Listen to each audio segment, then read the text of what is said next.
Dober večer, lepo pozdravljeni.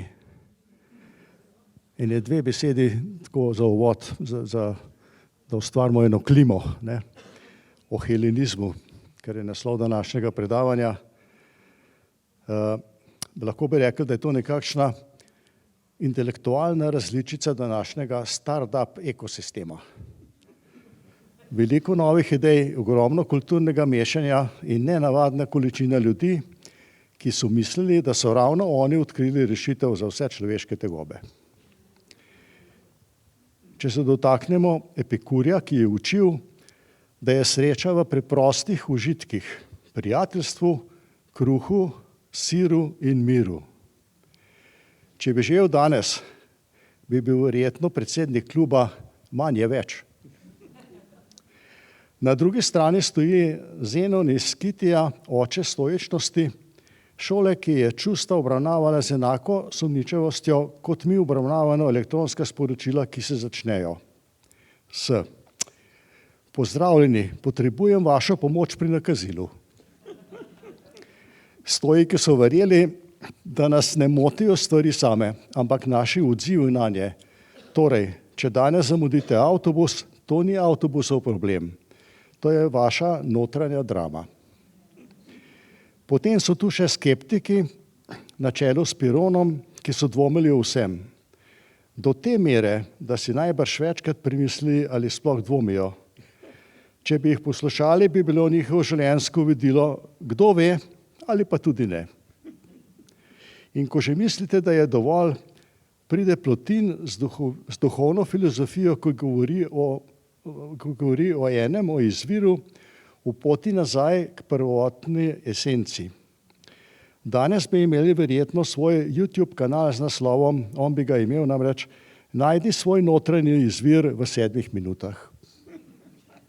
Torej, dobrodošli danes v svet helenizma, v svet, kjer je bilo mišljenje skoraj tako globalno, kot mačke na internetu.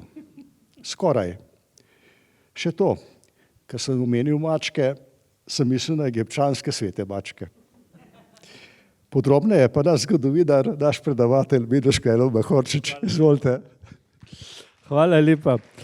Sijajen uvodnik, še posebej za tega, ker se je meni zdelo, da je po 7 uri malo pretežko o filozofiji razpravljati, ne? Tako da smo to lepo odkljukali, mi gremo pa k drugim stvarem. Poglejte, mi smo zadnjič, ne, pred 14 dnevi, zaključili seveda tako, da smo Aleksandra, kaj bomo rekli, spravili na oni svet. Nismo ga pa pokopali. Ne. To je zelo pomembna zadeva. Namreč pri Aleksandru ni bilo nič tako, kot je pri navadnih ljudeh.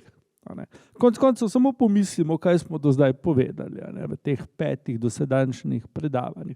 Smo ga rodili tam nekje v Peli v Makedoniji, ne, pri današnjem Solunu, potem smo ga poslali čez pol sveta ali pa skoraj ves tedaj znani svet, čez Azijo, čez Afriko, pa v Evropi je že tudi seveda prej Darmar delal, pa to seveda kot mlad moški in je umrl star 32 let. Ne. Torej, kaj vse bi Aleksander še naredil? Kakšne načrte je imel? Ne? To lahko delno vemo, delno pa slutimo. Ne? Namreč Aleksander je imel namen postaviti eno ogromno piramido kot grobnico svojega očeta. Imel je namen osvojiti Arabijo, osvojiti Sredozemlje na zahodu, torej rimsko državo, kartažansko državo. Imel je namen ne vem kakšna svetišča postaviti, itd. Torej, planov je bilo za večno življenje, tako rekoč. Ampak smrt je hotela drugače. Če mislite, ne, da je seveda zdaj bil tisti trenutek, ko so se ob njem zbrali člani njegove družine, pa njegovi generali, pa bomo rekli vsa ljudstva njegove ogromne države in se poklonili ter rekli počivaj v miru, potem ste se zelo zmotili. Namreč, če kaj, ne, Aleksander ni počival v miru in samo malo, pa ne veliko bom pretiraval, če rečem, da je po smrti skoraj toliko potoval kot za življenja. Torej, enostavno so mu dovolili, da bi počival v miru. Bil je preveč pomemben. Namreč v tistem trenutku, ko je Aleksander umrl, se je iz vladarja sveta spremenil v nekaj, kar je še bolj pomembno in še bolj trajno. Relikvijo. Relikvijo, ki je bila tako zelo pomembna, da Bog ne daje, da bi je kdo ne imel. Jasno pa je, da jo je lahko imel samo on. In če govorimo za začetek o njegovem pogrebu, je vse skupaj potekalo tako zelo nenavadno, ko bi kak Hitchcock delal načrt za ta pogreb. In na koncu, če samo še to omenim, v tem uvodu, še danes ne vemo, kje je. Če je, seveda njegov grob še ohranjen. Poglejte, najprej bi se seveda človek vprašal, ali je Aleksander imel kako poroko. Torej, ni je napisal, torej, da bi tak Orang testament bil, z željami, volili, kaj s premoženjem, kaj s državo in tako naprej. Namreč problem je bil v nečem. Pri svojih 32 letih Aleksander še ni imel potomca. Aleksandrov sin iz njegovega zakona z Roxelano se je rodil nekaj mesecev posthumno, kot rečemo, torej po očetovi smrti. Mi vemo, da je Aleksander želel biti pokopan v oazi Siva. Večina zgodovinarjev iz tistega obdobja pač tako govori. Zdaj, zadeva je razumna. V vsakem primeru lahko rečemo, da je Siva, kjer so častili Zeusa Amona, tule imate upodobitev, vidite, Zeus z Amonovimi rogovi, tak lep primer helenistične skulpture. Tam je bil tisti kraj, kjer so Aleksandru dokončno sporočili, ti si Bog. In zagotovo seveda mu to ostane v lepem spominu in posledično seveda je Aleksander pa želel biti tam pokopan. Ali je bil, ali je, tega pa ne vemo. Vemo pa, kaj se je z njim dogajalo vsaj nekaj desetletij po smrti. Torej, zdaj imamo tukaj seveda pa boj. Pravi pravcati boj za Aleksandrove posmrtne ostanke. Poglejte, zdaj, ko je Aleksander umrl in ker njegov sin, nihče še takrat ni vedel, da bo sin, če ni bil rojen, je seveda na prestol makedonske države in s tem seveda celega tega imperija prišel Filip III. To je bil Aleksandrov mlajši polbrat, ki je bil še vedno zelo mlad in namesto njega je kot regent vladal en preizkušen star general po imenu Perdikas. In ta je zahteval, je rekel, treba je seveda to njegovo mumijo, namreč Aleksandra so v Babilonu mumificirali na prav poseben način, in da je treba pripeljati v Pelo, v Vergino, tam, kjer so že pokopali njegovega očeta, tisto čudovito grobnico. Seveda, eno je zahteva, drugo so pa realne seveda možnosti za kaj takega. Poglejte, ob Aleksandrovem pravzaprav truplu so zdaj stali njegovi generali, ki so seveda rekli, tako, dokler se ne rodi sin ali pa dokler ne bo Filip III. Polnoleten, bomo mi upravljali z državo, vsak z enim delom. Tisti, ki je nekako v danem trenutku imel največ ozemlja pod kontrolo, je bil tale gospod, Selevk I., poznejši kralj, tako imenovane selevkitske države. On je rekel, jaz hočem imeti Aleksandrovo mumijo. Pač seveda rekel sem, to je relikvija, to je bila svetinja in zaradi tega je seveda bilo zelo pomembno jo imeti. Ampak, kot smo rekli, zgodba je bila precej drugačna. Zdaj, kaj so naredili za Aleksandrovo? Rekel sem, da je bila njegova mumija zelo posebna. Glejte, Aleksandra so mumificirali sicer po egiptovskih navadah, pomeni, da so ga odprli, vzeli v notranje organe, ga natrli s soljo, pustili, da pač seveda je tekočina šla ven in tako naprej, potem so ga zašili in načeloma bi bilo to. Ampak Aleksandra niso zavili v pač trakove, tako kot načeloma egiptovske mumije, pač pa so ga dali v lep sarkofag, menda iz alabastra in ga do vrha zalili z medom, s trdjo. Vi veste, da je to edina stvar, ki se ne pokvari. Dejansko so v grobovih egiptovskih faraonov našli med, ki je bil še zelo, zelo užiten po več kot 4000 letih.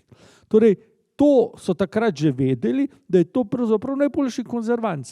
In Aleksandra, lepo posušenega, so zdaj polili z medom, ga dali, kot sami lahko vidite, na en tak veličasten pogrebni voz. In zdaj si morate predstavljati, kako je ta procesija šla po Mezopotamiji proti severu. Pri tem, da pravzaprav nihče ni natančno vedel, kam gre. Perdikas si je želel, da bi seveda končni cilj bila Makedonija, torej kraljeva grobnica v Vergini. Selevk bi seveda najbolj rad videl, da se ta prevoz ustavi v Siriji, središču njegove države, in da bi Aleksandra pokopali v Antiohiji, danes je to skrajni jug Turčije, ampak seveda še kdo drug je imel svoje načrte s pokojnim Aleksandrom. Torej, problem je bil seveda tudi ta, kaj z Aleksandrovim bomo rekli premoženjem ali pa imetjem, ki je imel pri sebi. Eumenes, še eden od njegovih generalov, je vzel njegove insignije, torej vladarske simbole. Torej, nekaj so jih vzeli tudi drugi, vemo pa, da so Aleksandra, ko so ga položili v sarkofag, dali nazaj v njegov oklep, čelado in še nekaj drugega orožja so mu dali zraven.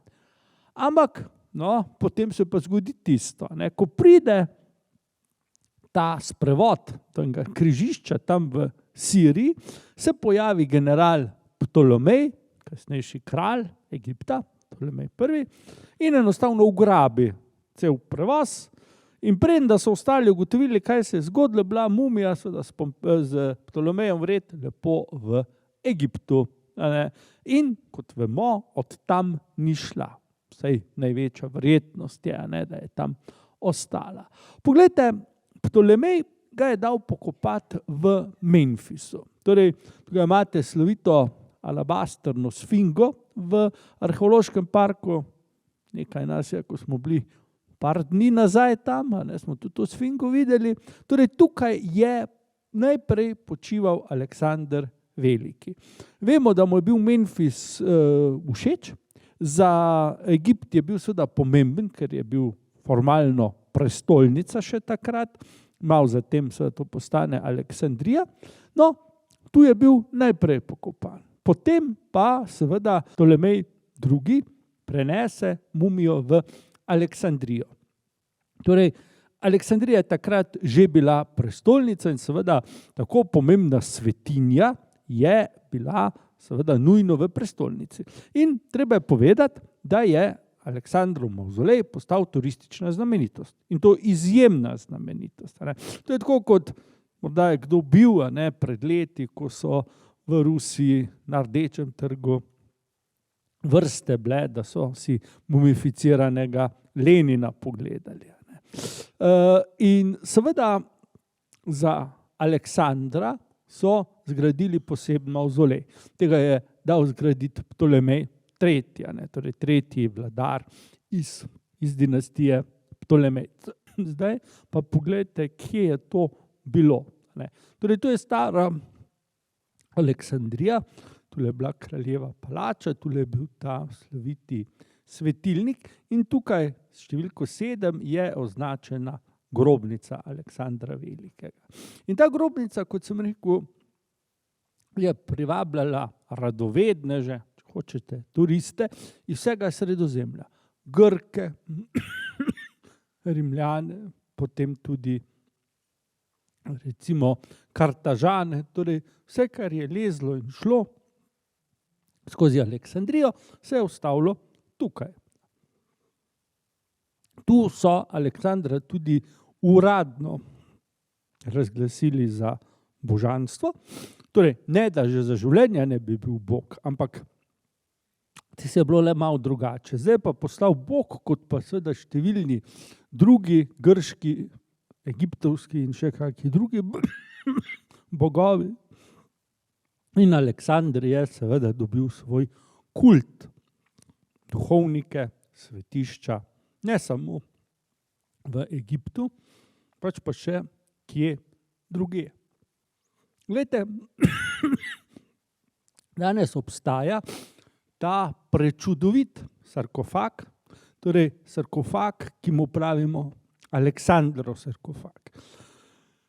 Mi smo lahko prepričani, da Aleksander tega sarkofaga nikoli ni videl, še najmanj pod znotraj.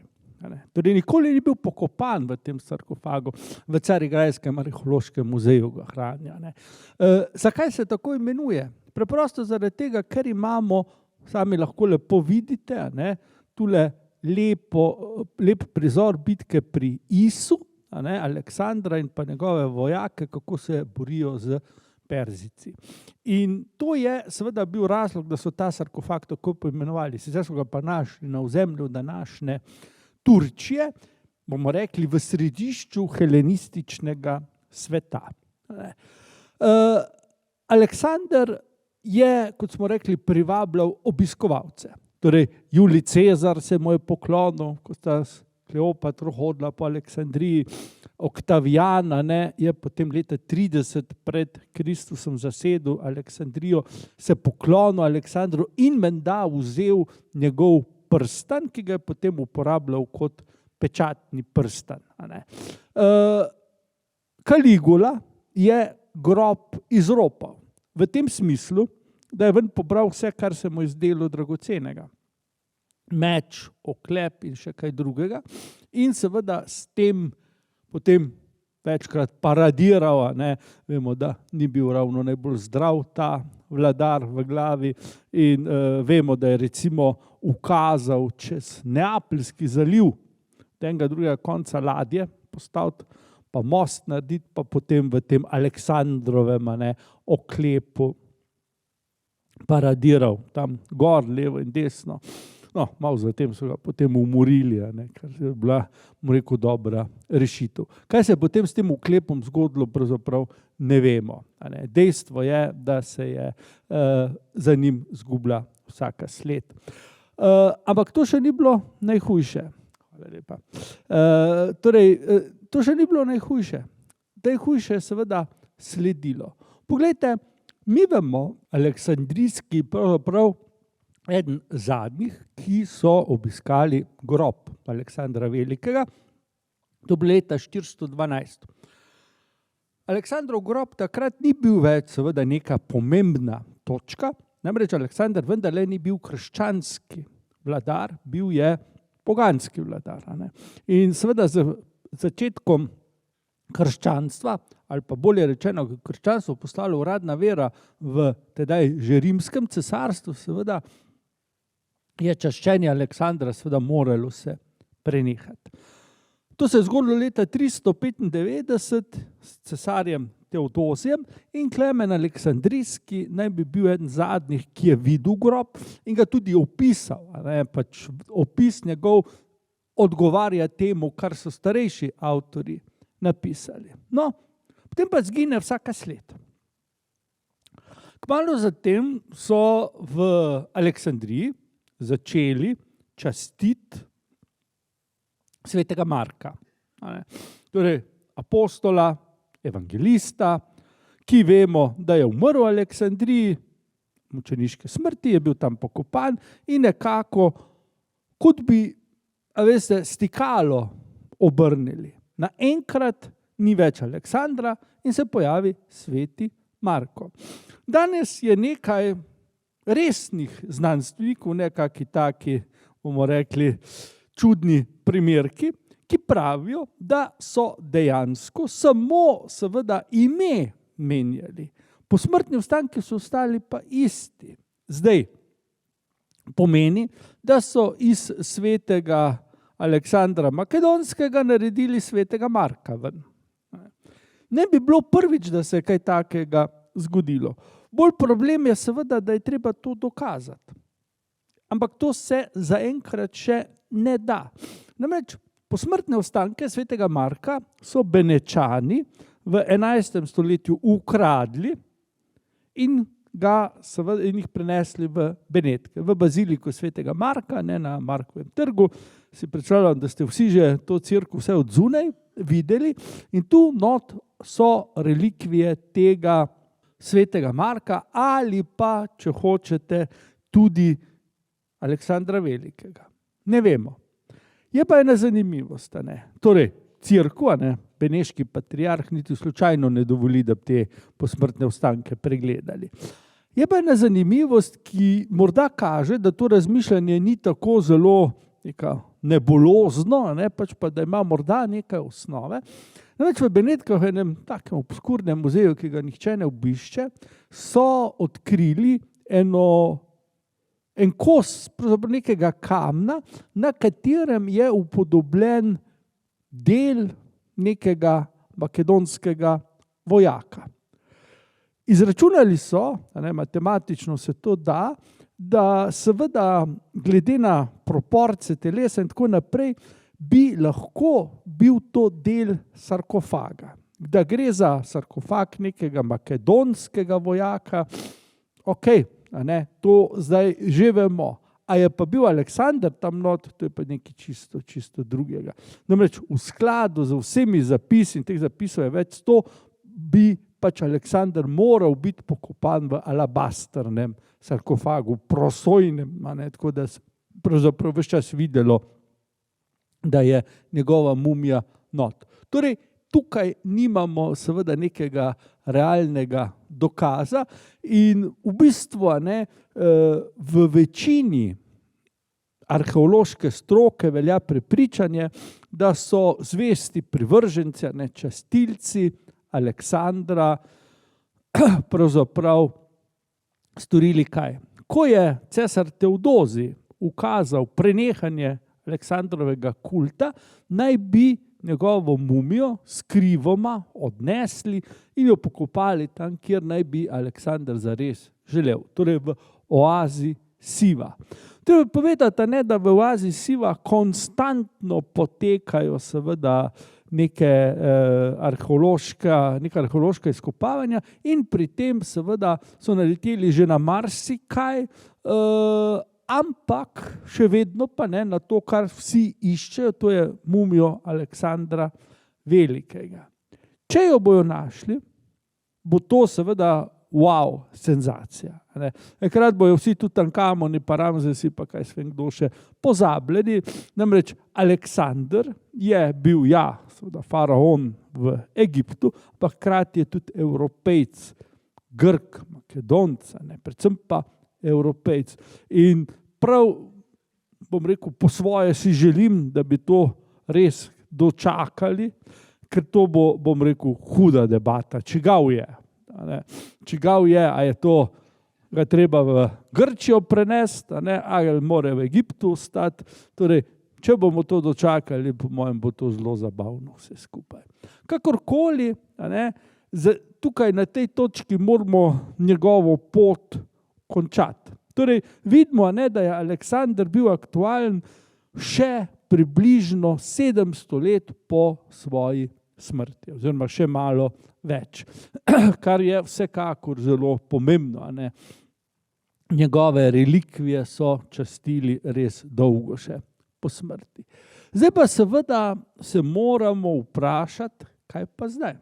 Kaj je bilo z njegovo državo? Tukaj lahko vidite, da je ta velik imperij razpadel na seveda več teh upravnih enot, ki so jih vodili različni satrapi, torej različni guvernerji, upravniki, kako vam je ljubše, in ti so seveda zdaj formalno upravljali za to državo, dokler ne bo seveda se rodil ali pa zrastel naslednik. Pri tem pa seveda moramo vedeti, da je vsak od teh ljudi dejansko bil svoje sreče kovač in je najprej gledal na seveda lastne koristi. Kot bomo videli, vam bom par zemljevidov pokazal, so se te meje počasi spreminjale in v končni fazi nekje ustalile, ampak to ni bilo kar čez noč. Torej, kaj se je najprej zgodilo? Torej, malo potem, ko so posmrtne ostanke Aleksandra Velikega odpeljali iz Babilona, je njegova vdova, Roxelana, rodila sina, ki so ga seveda slovesno imenovali za Aleksandra IV. Torej, njegov oče je bil Aleksander III., je bil pa Aleksander IV. In je bil seveda zdaj dedič tega velikega človeka. Navadno ljudstvo, tako Perzijci, Babilonci, Grki, Egipčani, so se tega zelo veselili. Želeli so seveda, da se ta doba nadaljuje. Aleksandrovi generali pa niti najmanj.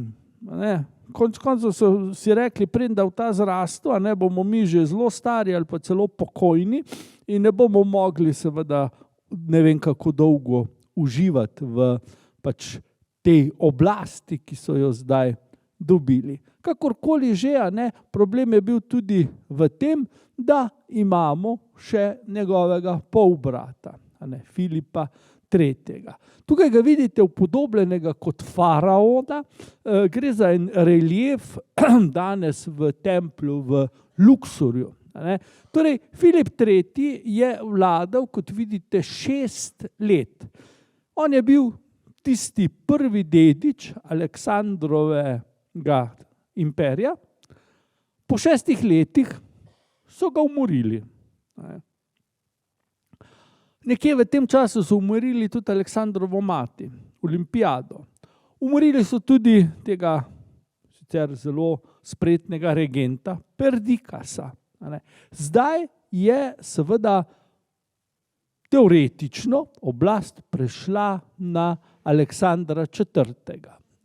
Torej, mladega faraona, ki je bil ob tem, lahko hitro zračunamo, star nekje 6 let in mu je bilo dano, da bo vladal še 8 let. Na papirju seveda.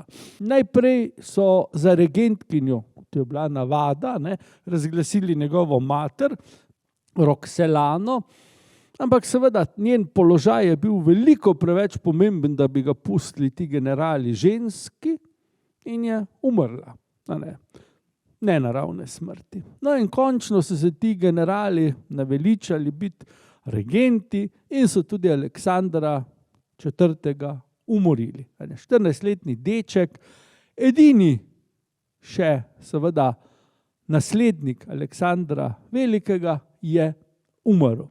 In s tem je bilo tudi konec Aleksandrovega rodu. V moški liniji je zdaj dinastija izumrla. In to je bil seveda velik dogodek, ko so seveda ti generali, zdaj, če smemo tako reči,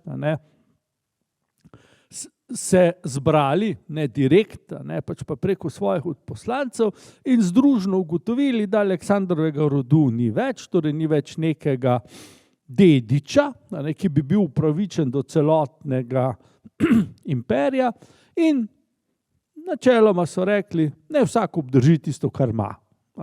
Torej, Ptolemejci Egipt, Seleukidi Sirijo in pa Mezopotamijo, pa Perzijo, Lizimah je obdržal recimo območje Trakije, Male Azije, Kasander, še eden od teh generalov, pa postane kralj Makedonije. Na tej točki bi lahko bilo vse lepo in prav.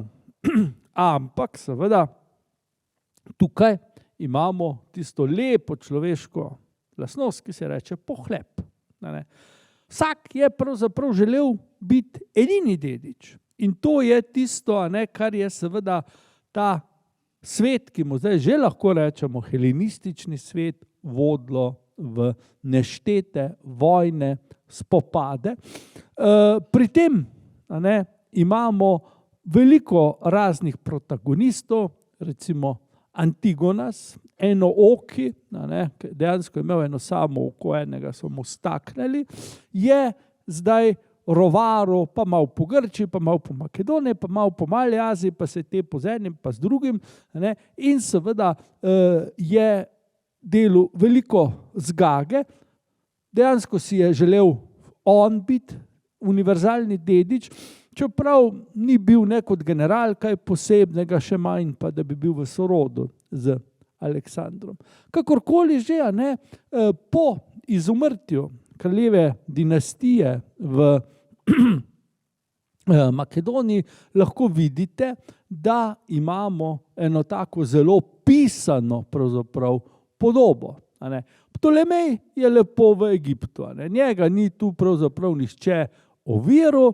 Potem imamo Selevka, ki se je moral pred Antigonosom, ki vidite, da ki je vladal tule na Bližnjem vzhodu in pa Mali Aziji, umakniti sem v osrčje nekdanje perzijske države. Armenija postane samostojna, tukaj lahko vidimo Lizimahovo Trakijo, Kasander pa, kot smo rekli, vlada Makedoniji. Tule imamo še potem Eolsko zvezo in pa Šparto, čisto nepomembno. To je pravzaprav začetek tega obdobja večjih vojn, ki se potem samo nadaljuje. Najpomembnejša bitka med vsemi temi bitkami je bila bitka pri Ipsu leta 301, to je v današnji Turčiji, in v tej bitki zmagata Lizimah, ta je vladal, smo rekli, Trakije, recimo današnjemu evropskemu delu Turčije in pa Bolgariji, in pa Selevka. Ta dva premagata Antigona in si razdelita to območje Male Azije in pa Bližnjega vzhoda. S tem seveda se vzpostavi neko ravnotežje, ki ga lahko vidimo. Tisti, ki je pa pravzaprav največ seveda pridobil, je bil pa Ptolomej Egiptovski, najbolj pameten od teh generalov.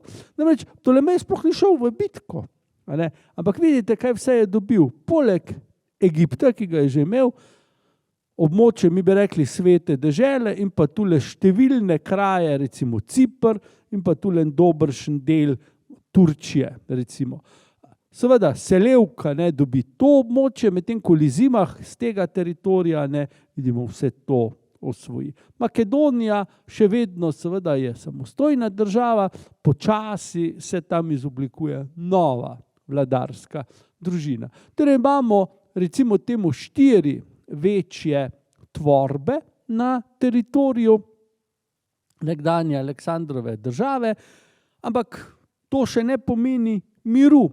Torej ti vladarji so se med sabo še naprej spopadali, pa niti ne več prvi rod vladarjev, moramo le pomisliti, da smo zdaj že 22 let po Aleksandrovi smrti in da so ti vladarji bili nekateri že zelo stari, nekateri so pa že čisto po naravni poti umrli, ampak te vojne se dedujejo, torej iz roda v rod. Mi vemo, da do konca, recimo, ko so se te vojne končale, sredi 3. stoletja, je recimo v Egiptu vladal že Ptolemej III. Torej zelo, zelo pomemben vladar, tako kot njegov oče in pa stari oče. Torej vidimo, da najpomembnejši dogodek za Makedonijo se zgodi, ko seveda Demetri, to je bil Antigonov sin, nekaj let po očetovi smrti, pride v Makedonijo, ubije tamkajšnjega kralja Kasandra in vzpostavi novo dinastijo. To je bila dinastija, ki je potem Makedoniji vladala, dokler Rimljani ne pridejo, torej do sredine 2. stoletja. Mi o njej ne vemo veliko, pa ne, da ne bi bila pomembna, ampak enostavno seveda tako malo spolzi mimo, glede na to, da imamo seveda veliko pomembnejše dinastije v smislu Seleukidov in pa jasno Ptolemejcev. Zdaj pa seveda poglejmo, kaj nastane. Kaj je tisto, kar mi pravzaprav lahko imenujemo helenizem? Glejte, izraz helenizem je zelo širok in ga lahko srečamo tako, kot smo prej slišali gospoda Vernika, v filozofiji, umetnosti, politiki, družbenih spremembah. Torej, zelo pomembno je, da se po Aleksandrovi smrti razvije nov tip države. Boste takoj razumeli, kaj mislim. Poglejte, tukaj imamo polis. Torej, grška polis je ženskega spola, ko smo že ravno pri tem, je seveda tradicionalna oblika državne ureditve v večjem delu Sredozemlja. Tudi Rim se je začel kot polis, tudi Kartagina, na Siciliji, na Sardini, na Korziki, vse tja do Kadiza, na jugu današnje Španije, imamo polis, torej mestno državo. Največ seveda okrog tega Egejskega, pa tudi širše Sredozemskega morja. Tudi Feničani so bili tako organizirani. Torej, neka velika država, teritorialna država, je bila v sredozemskem prostoru zelo, zelo redek primer. Govorimo seveda za čas pred Aleksandrom. En od grških filozofov, pa ne vem kateri, ampak se ni toliko pomembno, je ene zelo zanimive besede izrekel. Rekel je, grška polis, ali pa množina grške polis, tako kot pa ena velika skupina žab okrog ene mlake. Kot mlako se je predstavljalo Sredozemsko morje, dejansko je bilo teh polis par 100. Zdaj, mi vemo, če pogledamo Grčijo, torej imamo današnjo Grčijo, tukaj, ta del, pa potem seveda obalo Male Azije. In če rečemo, da je tukaj okrog tega bazena Egejskega morja približno 600 držav bilo, danes sta pa 2, Grčija in pa Turčija, si lahko pomislite, kakšna razdrobljenost je to bila. Torej, Grki so bili tako razdrobljeni, da tudi Slovenci s svojimi občinami jim ne sežemo do kolen. Recimo, če bi gledali gor Črno morje, to je tule, okrog Črnega morja vemo, da so Grki imeli 88 držav. Pa to je bilo tam res daleč proč. Da ne govorimo recimo o Siciliji, kjer je bilo tudi veliko. Torej, tukaj imamo te mini državice in to je nek tip države, torej mestna država, ki danes pravzaprav ne obstaja več. Vprašanje, ali imate, se spomnite, da bi bila kje kakšna država, ki bi jo lahko imenovali, da je mestna država. Govorim o državi kot taki. Ne, San Marino je le malo večji, ima le ozemlje okrog. Vatikan, pa še Monako. Točno to. Poglejte, tule pogledamo, kako je polis izgledala. Torej, Atene so bile največje mesto. Tukaj lahko vidite Akropolo, vidite gledališče, tule spodaj, potem glavni trg, Agora, tule je Hefajstov tempelj, tule je politično središče, Areopag. Torej, Atene so imele na vrhuncu svoje klasične zgodovine, torej v obdobju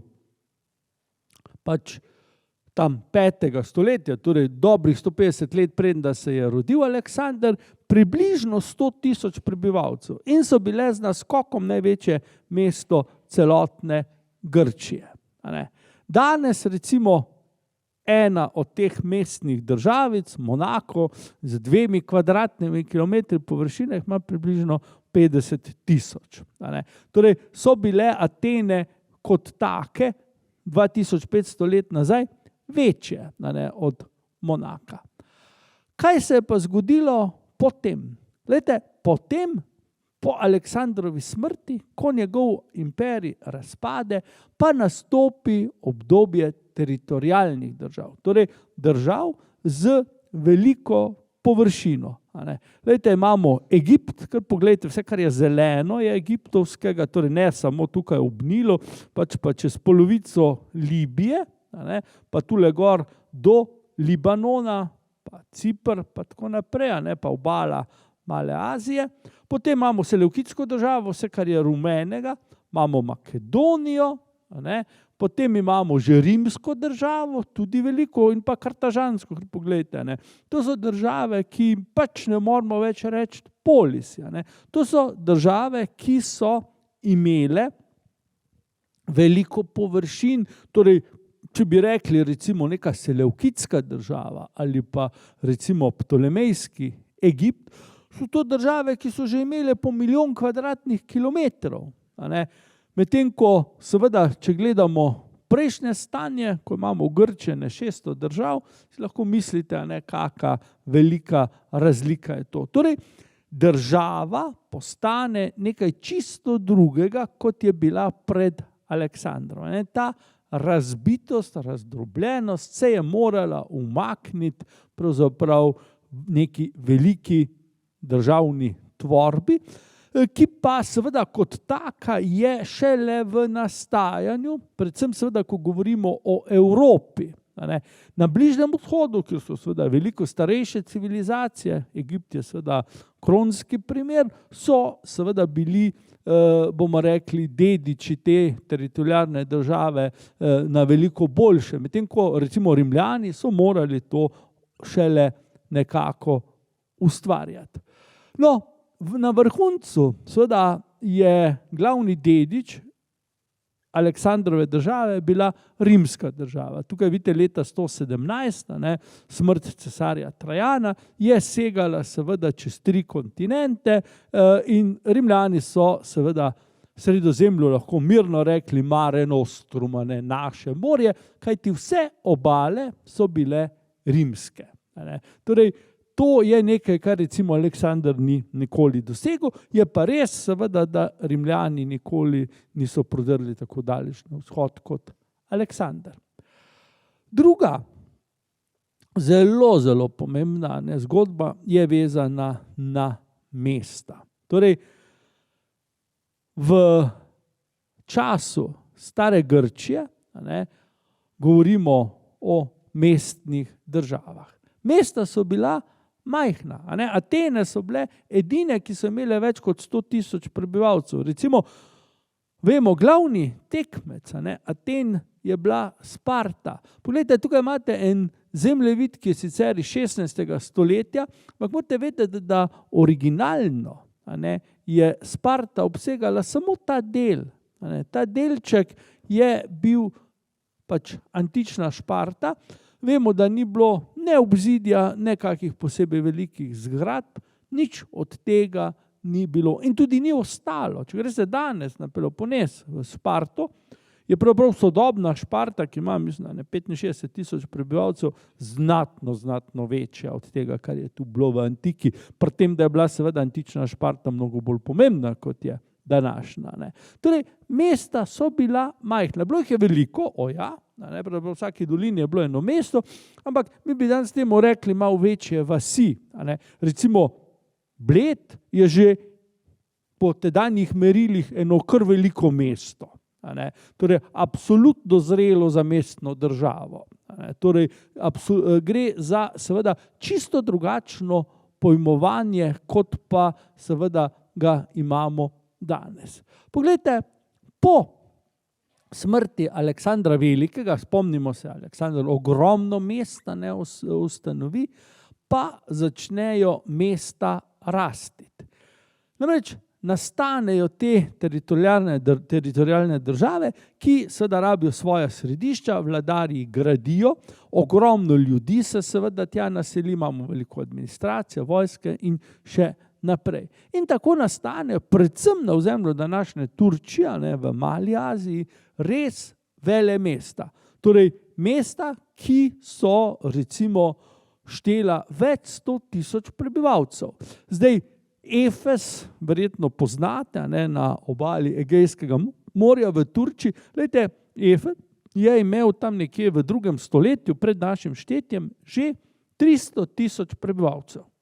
Torej, kot Ljubljana danes. V tem pogledu seveda prekaša vse, kar je bilo v stari Grčiji. Potem imate recimo Afrodizias. Ne vem, če ste tu bili, to je blizu Pamukala, čudovito mesto, ogromno mesto, ker vidite, se je krasno ohranil ta stadion, 270 metrov je dolg. In moram reči, da ko prideš na rob, pa dol pogledaš, ne moreš verjeti, kaj so gradili takrat. Torej, ogromno mesto, čez 100.000 ljudi. Potem Perge, tisti, ki ste kaj v Antalijo na morje hodili, to je predmestje Antalije. Vidite, tule glavna cesta, v ozadju stadion, gledališče.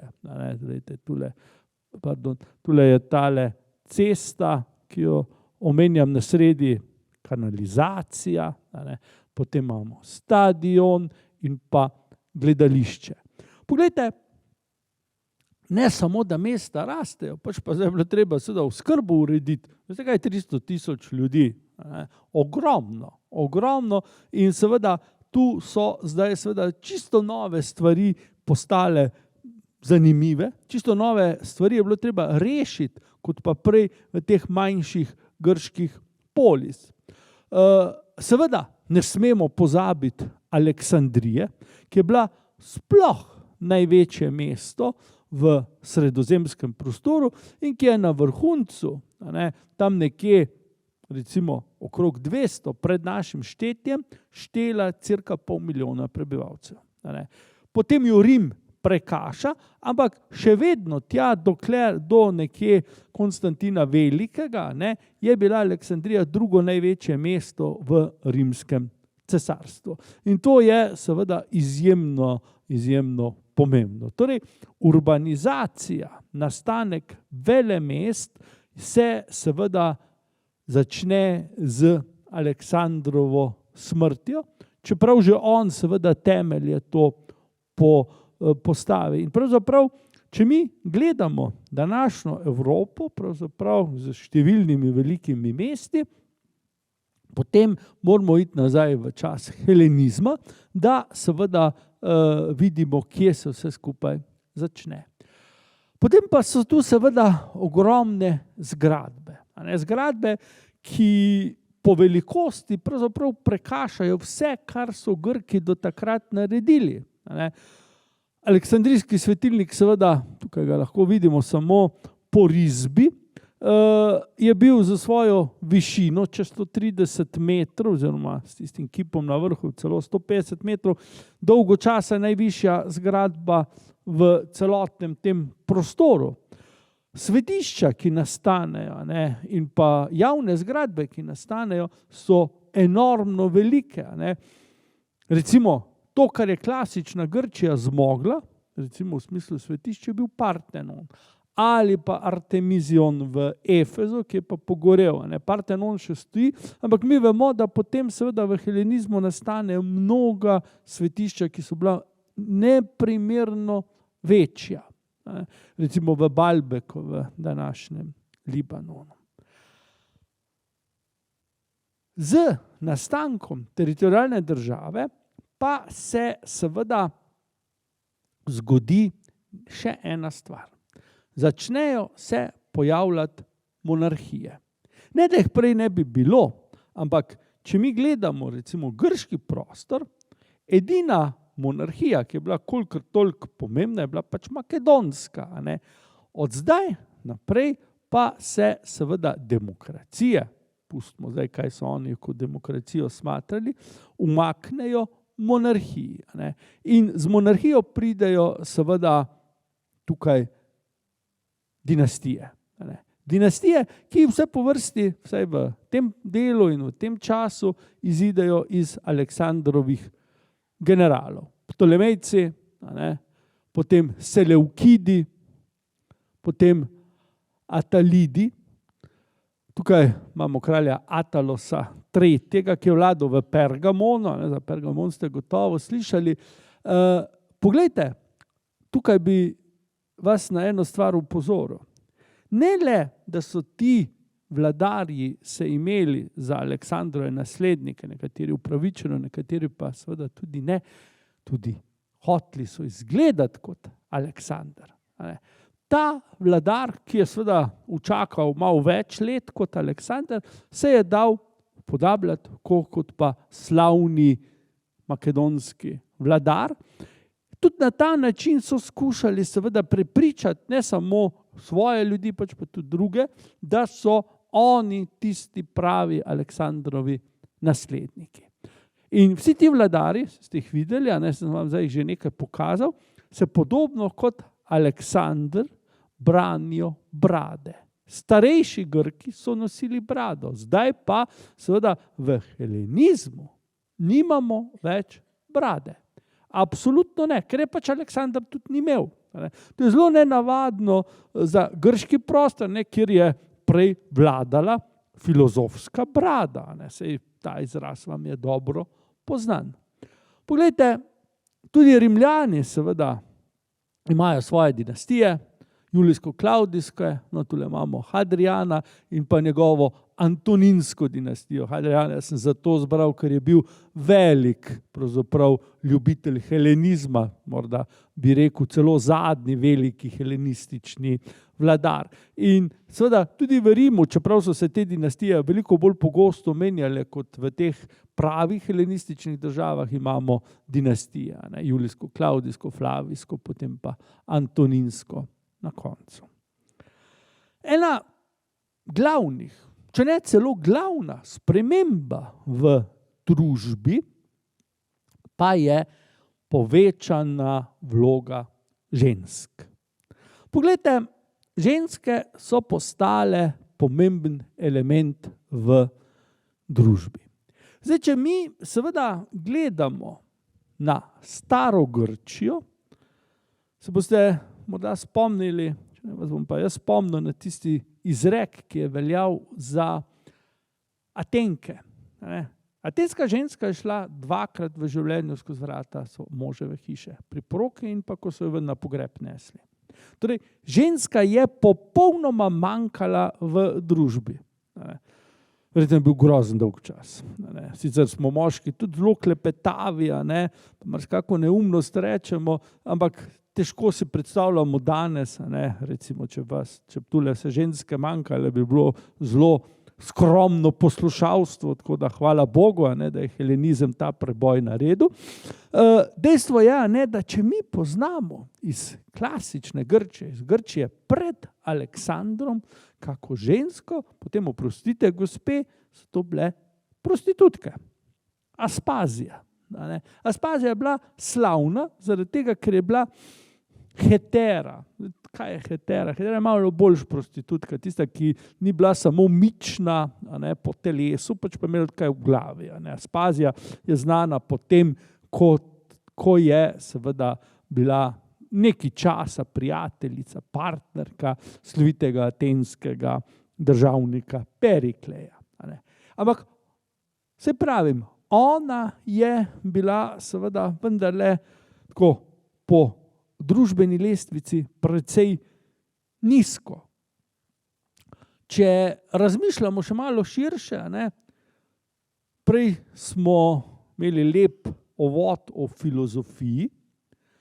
Če pogledamo seveda na staro Grčijo, imamo tu Ksantipo, Sokratovo ženo, vemo, da njeno ime ni ravno nek sloves. Torej, v klasični Grčiji ženska ne pomeni nič. Nič ali pa še manj kot nič. In to je nekaj, kar se seveda z helenizmom komplet spremeni. Torej, v helenističnih državah, tako rekoč takoj po Aleksandrovi smrti, nastopijo ženske. Seveda, kronski primer tega je Egipt, kjer imamo zanimivo zgodbo. Nažalost, je premalo poznate, mi pa nismo do zdaj imeli nikoli časa, da bi vam o tem govoril, tule zelo na hitro. Tukaj imamo kamejo, tako se tak kamen imenuje, iz več plasti, večbarvnega kamna je narejen, in to je kameja, na kateri sta brat in sestra.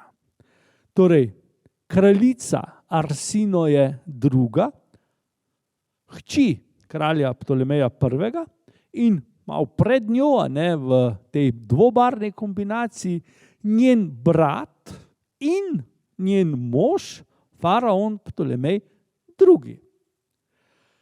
Torej, podoba, ki jo vidimo, je seveda izjemna. Zakaj? Prvič, ker je šlo za prvo poroko brata in sestre, ki je doslej bila v grški mitologiji nekaj najbolj svetoskrunskega. Tukaj pa seveda so to poroko slavili z ne vem kakimi verzi vse. In drugo, ženska je dejansko vladala.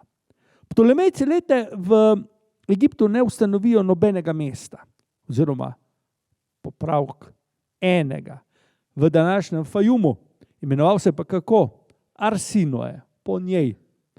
Ta gospa je bila veliko boljša vladarica od moža in je imela dejansko vse niti v svojih rokah. Seveda v Egiptu bi rekli, je to bilo malo bolj vsakdanje, kot pa drugje, ampak vendarle nekaj morate videti. Kaj je na tej kameji zelo jasno, očitno? Oba dva sta enako velika, oba dva sta enako pomembna. Če gledate stare egiptovske faraone in pa njihove žene, pa če so bile še tako lepe, pa pomembne, so bile vendarle vedno manjše od njih. Tukaj pa ne. Arsinoe II je bila izjemna vladarica. Torej, nažalost jo premalo poznamo, je pa, bom rekel, tista, ki utre pravzaprav pot ženskam v tem helenističnem svetu, pot do oblasti. Potem tukaj vidite, tudi prva ženska, ki je dala svojo podobo kovanemu denarju, zlatniku. Grki vemo, da so kovali denar, ampak da pa kakšna ženska bila gor, morda kakšna boginja, pa še to zelo redko. Zdaj imamo pa seveda vladaričin portret na čudovitem zlatniku. Njena, mislim, da je bila vnukinja Berenike II, tudi egiptovska kraljica, tudi na zlatniku. Vidimo, da so to ženske, ki so bile lepe, recimo privlačne, in vsekakor zelo odločne vladarice. Pa ne samo v svetu Egipta, helenističnega Egipta, tudi drugje. V Seleukidski državi imamo to zgodbo o Antiohu, kralju Antiohu in Stratonike. Tukaj je na upodobitev iz 19. stoletja. Antioh je bil bolan, na smrt bolan, in dejansko so vsi naredili že križče z njega. Potem so pa pripeljali to mlado dekle, ki je bila mlada, lepa, nedolžna, pa zelo seveda nizkega rodu, bila je pa izkušena v zdravilstvu in ta ga je seveda ozdravila, on se je noro zaljubil, ona tudi, in sta se poročila. Torej, in Stratonika je potem seveda bila zelo pomembna kraljica, soproga v Seleukidski državi. No, in potem imamo seveda Kleopatro, v njem pa ni treba, da besede izgubljamo, ker je, bom rekel, tak kronski primer na piedestalu gor, ženske vlade. Torej, to je nekaj, kar seveda potem dolgo seveda se razvija do tega, da imamo danes, pa ne, da bi posebej hvalil, ampak vendarle v Sloveniji lahko predsednico. Pa da imamo kje kraljice, ali pa so bile kraljice. Torej, predtem v sredozemskem prostoru nimamo tako vplivnih žensk. Gospod Vernik je prej omenil filozofijo. Poglejte, pri epikurejcih imamo tudi ženske filozofinje. Sokrat se je najbrž v grobu, ne samo obrnil, pač pa kar rotiral. Revež pa njegova Ksantipa in zdaj so ženske še šle filozofijo. Ja, ljubi Bog, kam je svet prišel. Torej, ne samo, da so ženske javnosti bile, celo razmišljale so, možgane so imele. To bi bilo za Sokrata nekaj, po mojem, bi še eno večjo časo strupa popil, ne pa seveda, da bi kaj takega dovolil. Torej, to je zelo, zelo pomembno. Torej, helenizem je precej žensko obdobje. Čeprav formalno, razno v Egiptu na prestolu nimamo žensk, so le te v marsikakem pogledu enakopravne moškim in ogromno odločajo. Torej, veliko, veliko več kot pa prej recimo v obdobju klasike. Zdaj imamo pa tule seveda mešanje religij. Glejte, Aleksander je seveda potoval čez številne dežele in se je srečal z egiptovskimi, babilonskimi, perzijskimi in verjetno tudi indijskimi bogovi. In v tej veliki državi, ki je že itak bila etnično in versko zelo strpna, torej perzijski državi, je seveda to politiko nadaljeval. In tako seveda nastanejo nekatere zelo zanimive mešanice. Recimo v Egiptu najdemo Serapisa. Zdaj, če pogledate seveda tega boga, je zanimivo seveda, da je podobno recimo Zeusu, brada in tako naprej. Na glavi ima pa tak eno čudno posodo, eno lončeno posodo. Njegovo ime pa seveda skriva besedo Apis, to je pa tista seveda pomembna božanska figura iz starega Egipta, ki so jo častili v Memfisu, v podobi svetih bikov, ki so jih potem krasno pokopali. Torej, tukaj imamo eno fuzijo med grško in pa egiptovsko civilizacijo. Kaj pa Egipt? Poglejte, na Delosu imamo Izidin tempelj. Torej, egiptovska boginja je dobila svoje lepo svetišče na enem grškem otoku. Če ste bili v Pompejih, blizu gledališča, v Pompejih je tudi Izidino svetišče in vemo, da je bilo tudi v Rimu zraven cesarske palače. In to je seveda nekaj, kar v stari Grčiji, predhelenistični Grčiji ni obstajalo. Čisto enostavno to seveda ne gre skupaj. Ne gre. Grki so bili Grki, častili so svoje bogove, drugi pa niso imeli tam kaj zadelati. Z tem mešanjem kultur, jezikov in ver je bilo tudi to mogoče. Poglejte, mitraizem, perzijska vera, ki iz Perzije pride v sredozemski prostor, se potem razširi v času rimske države in celo na slovenskih treh najdemo pač seveda ostanke nekaterih mitrejev in tukaj gre seveda za vero, ki je v marsičem navdahnila tudi krščanstvo.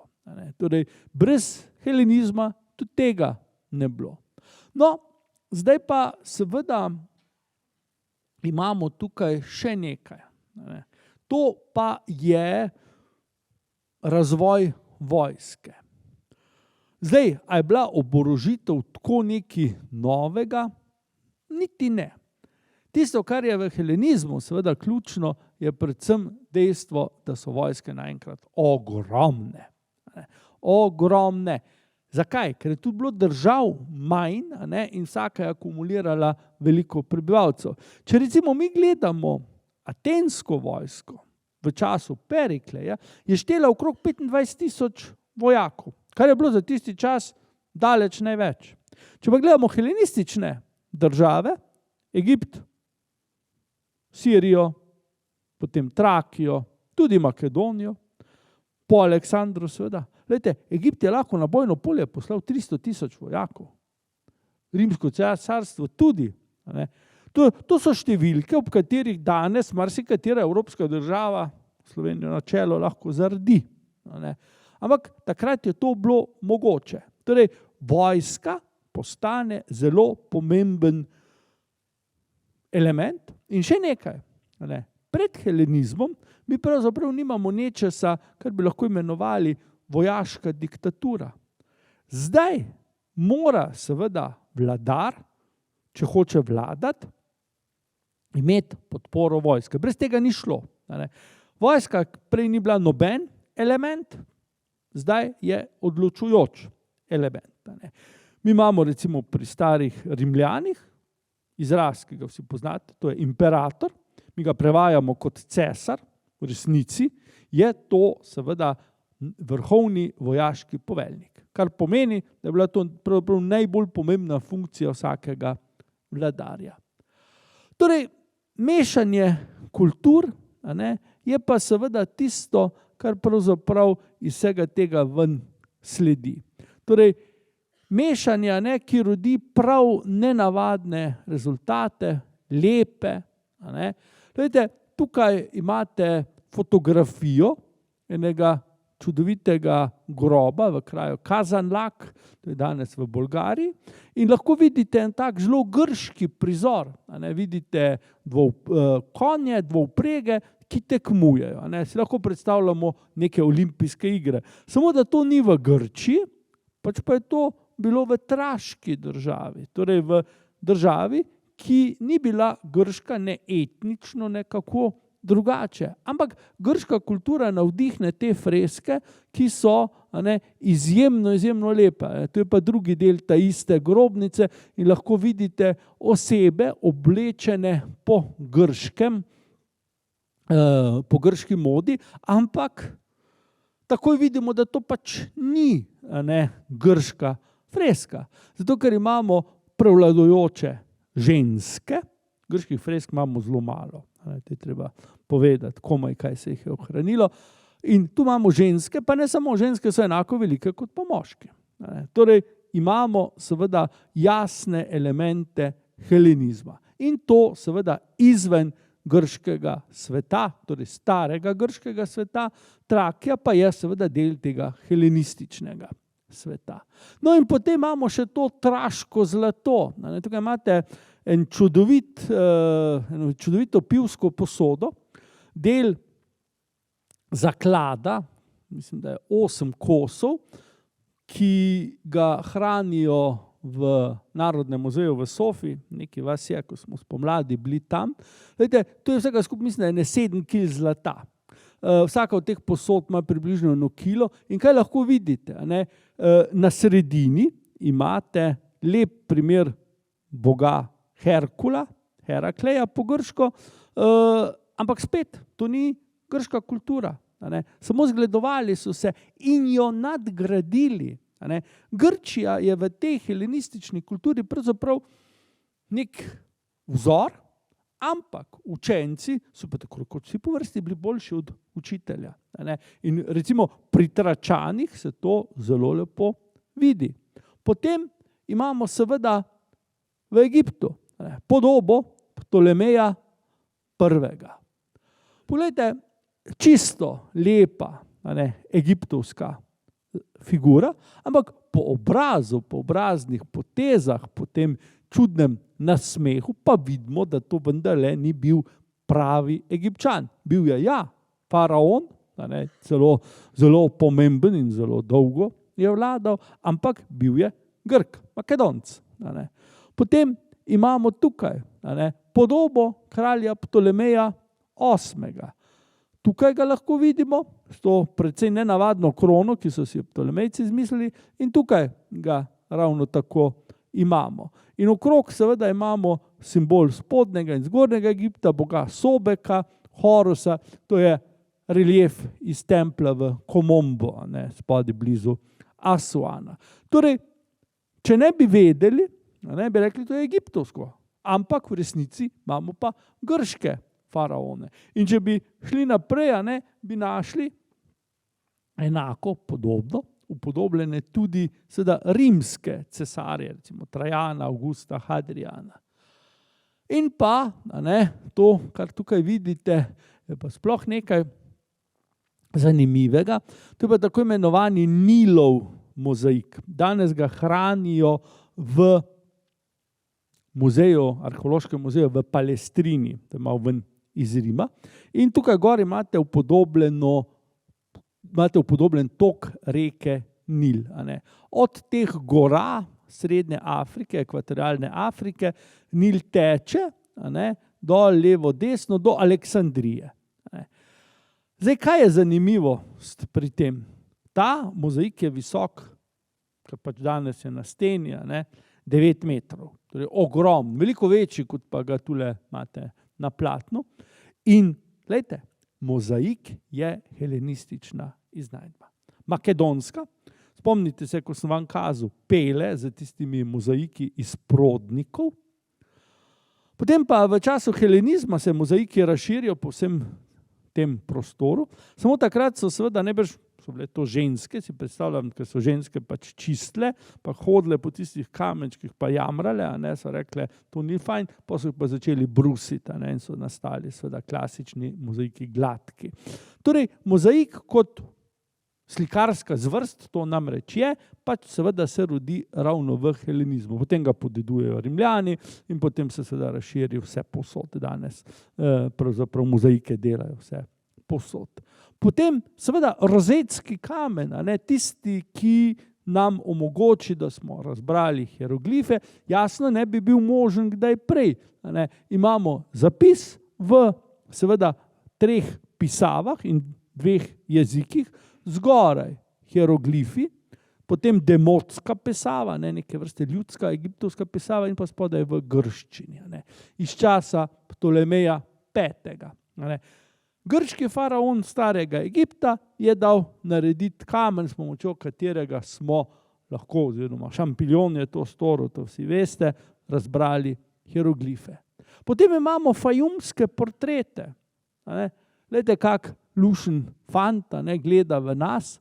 To je portret, ki ga so našli, pa ne samo tega, mislim, da več kot 500 jih je, v pokrajini Fajum, v oazi Fajum, in je bil na mumiji.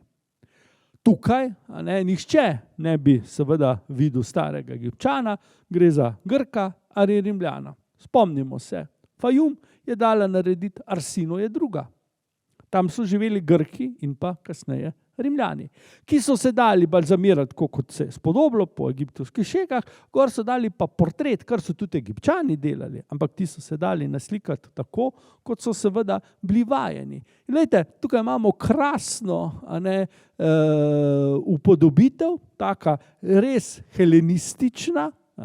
Imamo boga Anubisa, staroegiptovskega boga, potem imamo tukaj enega moškega, očitno uradnika, in pa potem njegovo mumijo zraven, vidite, kako je lepo dekorirana. Torej, česa takega pred helenizmom pač ni bilo. Tu imamo lep element grško-rimskega sveta in pa na drugi strani sveda staroegiptovskega sveta.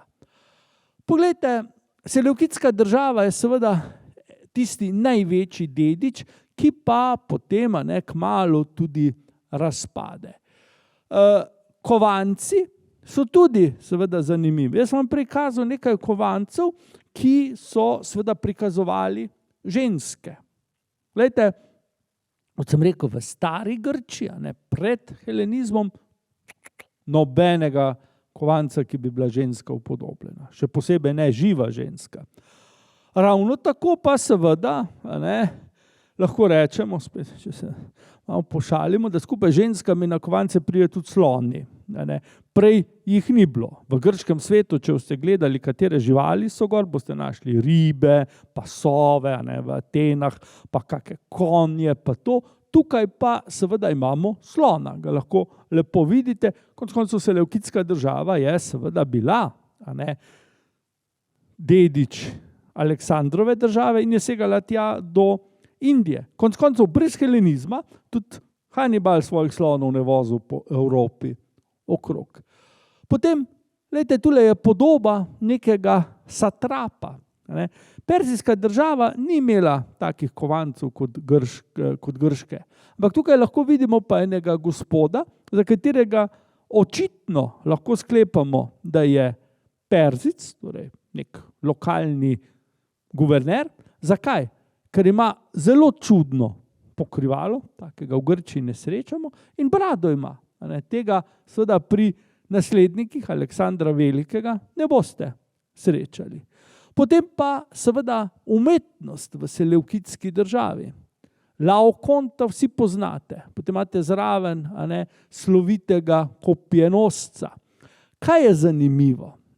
Glejte, ne bomo zdaj tu o umetnostni zgodovini, ampak tista glavna značilnost umetnosti v času helenizma, še posebej v seleukidski državi, ker je pač bila tista, ki je zavzemala večino teritorija današnje Turčije, kjer je bilo največ umetniških središč, je čustvenost. Če vi gledate stare grške kipe iz časa klasike ali pa še prej arhaike, so vsi sicer zelo lepi, anatomija štima v nulo, ampak brez čustev.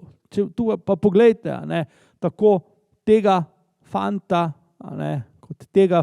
kot očeta, kako močno izražena čustva. Tudi tale, moški. In še nekaj, v klasični grški umetnosti imamo zelo stroge proporce. Če pa tukaj gledamo tegale, pa seveda takoj vidimo, da je to mogočno mišičasto telo seveda okrašeno z neko zelo majhno glavo.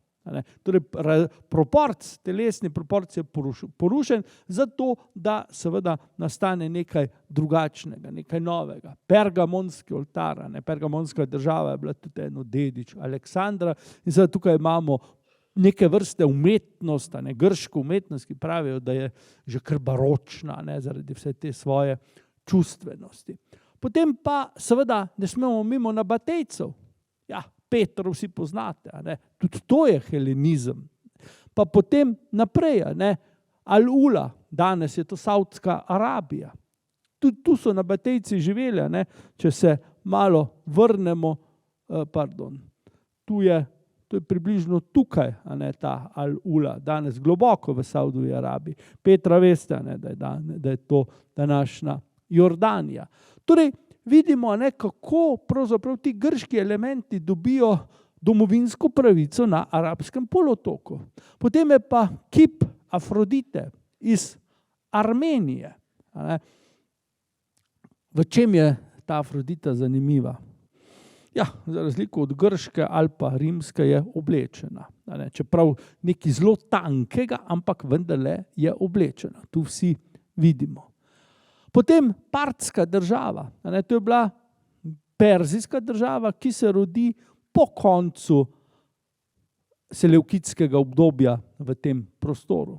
In poglejte, kovanci, to na levi lahko lepo vidite, to pač ni Grk. Ampak vendarle kovanci kot taki pa so dediščina helenizma. Potem imate tule fresko, zelo lepo fresko, ki so jo našli na skrajnem vzhodu današnje Sirije, Dura Europos se imenuje ta kraj, in ki prikazuje Parte, izgledajo pa tako kot eni Rimljani ali pa Grki. Potem v Turkmeniji so našli podobo tega vojščaka. Torej, že sredi Azije smo. Bi rekli, da je nek grški vojščak. Pa ni. Bil je dejansko partski vojščak. Potem imamo tule Herodov tempelj v Jeruzalemu. Poglejte te stebrišča okrog, poglejte osrednjo zgradbo. Seveda rekonstrukcija, vemo, da so ga Rimljani podrli v času cesarja Tita. Ampak to je helenizem. Mi imamo v Judeji hude spopade med heleniziranimi Judi in pa neheleniziranimi, tistimi ortodoksnimi.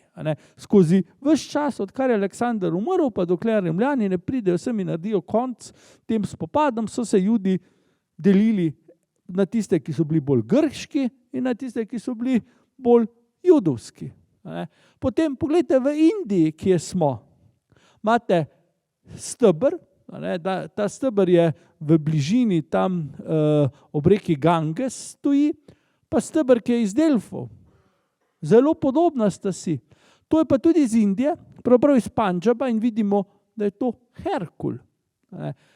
Je pa to seveda skulptura, ki je nastala veliko kasneje, torej že v času rimskega cesarstva, ki pa seveda ni segalo sem. Torej vidimo, da je ta grška kultura tako daleč proč od svojega izvora pustila sledi, in da so ljudje potem še stoletja se zgledovali po tem, kar je očitno Aleksander v te kraje pripeljal.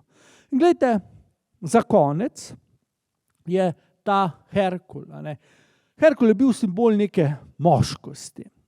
Našli so ga pa v današnjem Uzbekistanu. Takole, gospe in gospodje, lahko bi še veliko o tem helenizmu, konec koncev je trajal mnogo dlje, kot pa je Aleksander živel, in če smo Aleksandru posvetili 5, pa še malo več predavanj, pa temu helenizmu je dobro uro, potem bi lahko o helenizmu govorili še nekaj let, ampak naj bo dovolj. Torej, moja želja je bila, da danes predvsem vidimo, da Aleksander seveda ni za svojo smrtjo zaključil nekega obdobja, pač pa je pravzaprav ga začel še bolj pravzaprav intenzivno vpliva na dogodke po smrti, kot pa za življenja. Z gospodom Vernikom sva se malo pogovarjala, da bi bilo morda lepo, če bi šli malo pogledati kraje, kjer se je Aleksander rodil, kjer je njegov oče pokopan. In jaz vam pripravil program, nekateri ste ga že vzeli, gospod Vernik vam bo pa poslal po e-mailu, torej 6 dni v severni Grčiji, torej Solun, pa potem seveda Vergina, pa Pela, pa Filipi, pa še nekateri drugi kraji, zelo lepi kraji. Če vas zanima, preberite si program, lep je, ni naporno, ker se leti dol iz Zagreba, avtobus bo z Bleda, pa Radovljice, tako da gre za nekaj, kar bo gotovo zanimivo. Nekateri ste že bili na tej poti z mano, tako da veste, kako je, in gre seveda za nekaj, kar vam toplo priporočam. Za to koledarsko leto smo zaključili. Lahko vam malo namignem, malo izdam, da ako Bog da in bo sreča mila, se bomo dobili tudi konec zime in se potem videvali redno, ob torkih, ob 7. Torej cel marec je predviden. Tema bo pa srednjeveška Srbija oziroma dinastija Nemanjićev, vrh srednjeveške Srbije. Zelo zanimiva tema, moram reči, da jaz to predavam zdaj v Ljubljani in sem se sam toliko naučil, pa tudi moje študentke in študenti, pa bom zdaj malo žleht, tisti, ki so po rodu Srbi, tisti se še pa največ izvejo v svoji preteklosti. Tako da priporočam, vesel bom, če se bomo spet videli od konca februarja naprej, pa potem spomladi na izletu.